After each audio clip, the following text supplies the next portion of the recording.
Joining us now, Congressman Bera. He's a Democratic representative from California. Congressman, thanks so much for joining us. I know you guys are very busy right now. The Speaker, Nancy Pelosi, you just heard, she's warning that House Democrats, like yourself potentially, are not ready to sign on to this massive stimulus package. We're talking at least $2 trillion.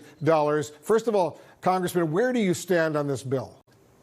You know, we haven't seen the final language. I think we've got to come together as Democrats, Republicans, House, Senate, and show that leadership and get something passed quickly. But let's also get the right thing done. We're very concerned about some of those hourly workers, the folks on the front line and so forth that need those resources, and we've got to get that done. Yeah, they are. They desperately will be needing that kind of cash if needed. Certainly. A lot of Americans are already out of work, but millions more potentially the next few weeks will be out of work. They will need this relief. Are you willing to compromise, reach some sort of package? May not be perfect, but at least they'll start getting money to these folks. Absolutely. We're not seeing the leadership out of the White House, so Congress has to lead here and get something done. And if it's not perfect, we know we're going to do additional packages down the road. Let's get something out there. Let's restore some faith in governmental leadership here, and let's do it in a bipartisan way. I know you want a moratorium, Congressman, on evictions and foreclosures, which will skyrocket fairly soon, as well as an increase in funding for shelters. If the bill doesn't include those measures, how likely is it that a separate stimulus package will be passed, let's say, later to cover those kinds of concerns? You know, I certainly hope that's in there. We've introduced those measures. You know, we've already have a homelessness crisis out here in California. You know, a lot of folks can't make their rent. Let's have a moratorium on evictions. Let's also provide some rental housing assistance for folks that are living paycheck to paycheck and no longer have that paycheck. That ought to be in there, and that's something that's going to help a lot of Americans. But if it's not, let's keep pushing forward on this, and let's get in the next one.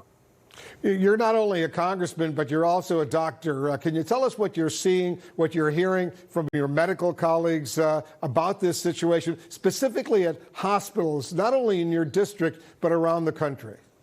You know, I was out at my old hospital where I practiced, UC Davis Medical Center, on Friday, looking at their preparations, talking to their leadership, and then talking to the frontline workers, the nurses, the doctors. These are folks that are heroes. They're showing to work every day. You know, their families are concerned. They've got parents, grandparents, sons, daughters, and they're putting themselves on the front line. They're our heroes, and we should thank them for what they're doing and keeping our country safe and our communities safe. That they're opening up capacity in the hospital. They're setting up cough clinics, places that they can quickly triage folks. You know, we've also recognized that we could quickly get overwhelmed. I talked to a local university president. Their dorms have cleared out, so we're making plans. You know, could you move those subacute patients out of the hospital once they're getting a little bit better, they're not ready to go home? Could you quickly convert dorms into a place where folks could convalesce? We're not getting leadership out of the federal government, so we're going to have to do this here locally and across this country.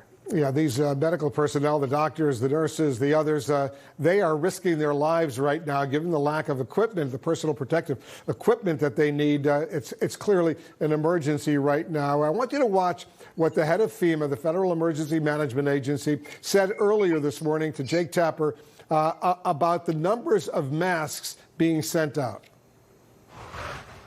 Do you have any specific numbers on how many masks the federal government has been able to acquire and how many have gone out the door to hospitals? It is a dynamic and fluid operation. The president appointed FEMA 5 days ago to manage federal operations. And since I've been here, we've been shipping continuously from federal warehouses and, again, connecting those governors that need supplies to those who have it in the commercial sector. Do you have even a rough number? I can't give you a rough number. I can tell you that it's happening every day. And my mission is operational coordination of all of these things, and that's my focus. So whether it's supplies, vents, you name it, we are finding it, identifying it, and shipping it to those who have requested it. So, Congressman, what's your reaction to that? doesn't give me a lot of confidence. We really do need to see some leadership in the supply chain. Folks talking to the various manufacturers that are out there, to the garment makers.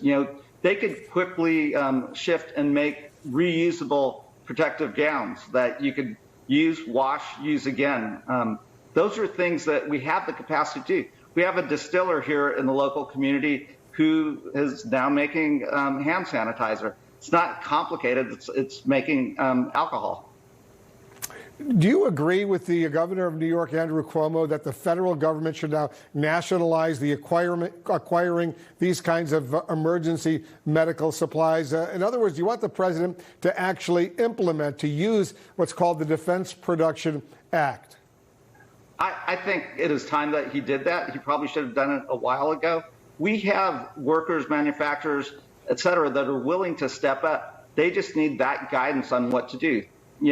You ought to be able to 3D manufacture some of these masks. They're doing it in Italy. Why aren't we doing it here? And why aren't we mobilizing all the resources that we have? This is a critical situation. This is a time where we've got to get ahead of the curve. And I would like to see the president do that. You represent a district in California. As you know, 40 million Californians right now are under what's called a stay-at-home order. From what you've seen out there, and you're out there right now, are the residents obeying this order? Are you confident it will help flatten that curve in California? The residents out here in California, out here in Sacramento County and across this country are all coming together. We're seeing folks help one another and shelter in place. We're seeing neighbors going out and getting groceries for the elderlies. And, this is what we do as Americans. We come together in a time of crisis. And, we will get through this from a public health perspective, but it will take some time. And I do think this sheltering in place is going to flatten the curve and slow this down and hopefully give our hospitals time to address the sick that are coming in. Well, let's hope it does indeed, because right now a lot of people are dying. A lot of people are getting very, very sick. And presumably, unless something happens, those numbers are going to increase. Congressman Ami Bera, thank you so much for joining us. Well, thanks. Be well. Thank you. And you too. Be careful out there. Still to come.